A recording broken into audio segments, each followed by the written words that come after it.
अस्सलामुअलैकुम Nazir bulletin news में भलेकर दादू report हाकिम मशहूरी दादू आल पाकिस्तान अंजुमन ताजरान ज़िले दादू जे अॻवान डिप्टी कमिश्नर दादू जी हिमायत जो ऐलान करे छॾियो।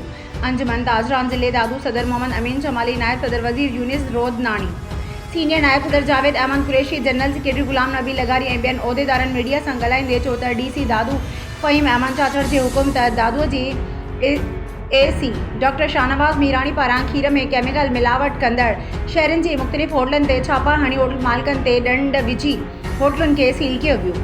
ही बहितरीन अमल आहे। असां DC दादू सां गॾु आहियूं। असां अहिड़े अमल ते ख़ुशि आहियूं। अहिड़ी ज़हरीली केमिकल जी मिलावट कंदड़नि ऐं हिननि जे हिमायत कंदड़नि ते पिणु सख़्त कार्रवाइयूं कयूं वञनि। सोशल मीडिया ते ख़बरूं हलनि पयूं त गुल हसन पंवर जेको पाण खे चैम्बर ऑफ कॉमर्स जो सदर सॾाए पियो, हाणे अंजुमन ताजरान जो सदर सॾाए पियो। हिन जो अंजुमन ताजरान सां को तालुक़ु न आहे। अंजुमन ताजरान ज़िले दादू जा असां रजिस्टर्ड उहिदेदार आहियूं। अंजुमन ताजरान पाकिस्तान ऐं सिंध जे उहिदेदारनि असांखे हलफ़ खणायो आहे। गुल हसन पंवर जो असांजे अंजुमन ताजरान सां को तालुक़ु न आहे।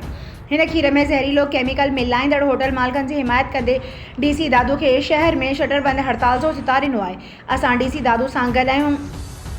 ऐलान करियूं था त अवां जो ही अमल इंसानी ज़िंदगी खे ख़तरनाक बीमारियुनि खां बचाइण जे लाइ हिकु बहितरीन अमल आहे। असांजो मुतालबो आहे त अहिड़े इंसान दुश्मन ज़ालिमनि ऐं उन्हनि जी हिमायत कंदड़नि खे विच चौक ते इबरतनाक सज़ा ॾिनी वञे।